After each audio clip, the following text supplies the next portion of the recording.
ये कहानी है दो दोस्तों की और उनकी दोस्ती की शुरुआत हुई थी अभी कुछ दिन पहले हॉस्पिटल के कमरे से, जहां पर वो दोनों एडमिट थे। तो दोनों में से जो एक था उसको अभी कुछ दिन पहले एक पैरालिसिस का अटैक आया था, जिसकी वजह से गर्दन के नीचे की उसकी पूरी बॉडी पैरालाइज हो गई थी और वो अपनी एक उंगली तक नहीं हिला सकता था। और पूरे दिन जो भी नर्स उसके पास में आती वो उसको एक ही बात कहता कि मुझे कोई ऐसा इंजेक्शन दे दो जिससे कि मैं मर जाऊं, अब मैं और जीना नहीं चाहता, ऐसी जिंदगी का मैं क्या करूंगा।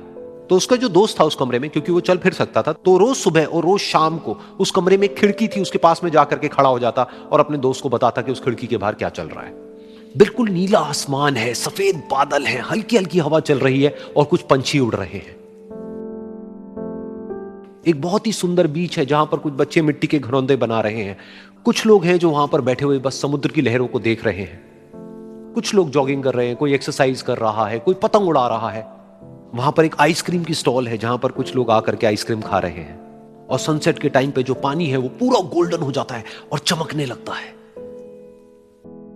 तो शुरू में तो जब उसने वो सब बताना शुरू किया तो उसके दोस्त के ऊपर ज्यादा असर नहीं हुआ, लेकिन धीरे धीरे उसके अंदर जीने की चाह जागने लगी।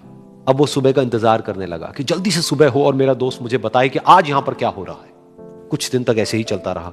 फिर एक दिन जब वो सुबह उठा तो उसने देखा कि सामने वाला बेड खाली है। फिर उसने नर्स को बुलाया और उससे पूछा कि क्या वो डिस्चार्ज हो गया है। तो नर्स ने कहा कि आपको तो उन्होंने बताया होगा, उनके पास कुछ ही दिन बाकी थे और कल रात को ही उनकी डेथ हो गई है। ये सुन करके उसके अंदर की उम्मीद पूरी तरह से टूट गई, क्योंकि सिर्फ उसका दोस्त ही था जिसने उसको बाहर की दुनिया से जोड़ा हुआ था, जिसकी वजह से वो जान पाता था कि बाहर क्या हो रहा है और ये दुनिया कितनी खूबसूरत है। तो कुछ दिन तक तो वो रोता रहा और उसने जीने की चाह छोड़ दी। लेकिन दूसरी ही तरफ से उसके अंदर कहीं ना कहीं एक नई चाह पैदा हुई कि काश मरने से पहले एक बार मैं खुद अपनी आंखों से देखूं इस खिड़की के बाहर कि दुनिया कैसी है। जैसे जैसे उसकी ये चाह बढ़ने लगी, उसको अपने अंदर एक अजीब सी एनर्जी महसूस होने लगी।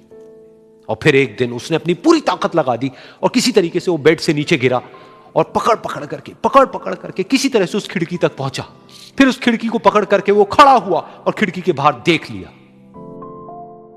लेकिन खिड़की के बाहर देखते ही वो गुस्से से भर गया। उसने जोर से नर्स को आवाज लगाई और जैसे ही नर्स आई उसने नर्स से पूछा, ये तुमने क्या किया, ये खिड़की के बाहर काली दीवार क्यों खड़ी कर दी।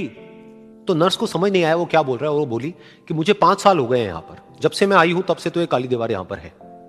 तब जाकर के उसको समझ आया कि उसका वो दोस्त उससे झूठ बोल रहा था।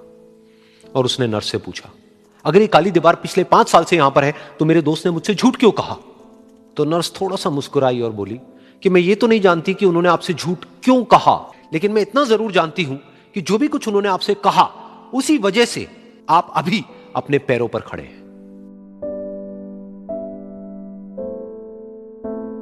तो इस कहानी से हमको यह सीखने को मिलता है कि जो हमारे शब्द हैं, जो हमारे वर्ड्स हैं, जो हम अपने मुंह से बाहर निकालते हैं, उसमें इतनी पावर है जिसकी कोई हद नहीं है। वो किसी आदमी को गिरा भी सकते हैं और उसको उठा भी सकते हैं।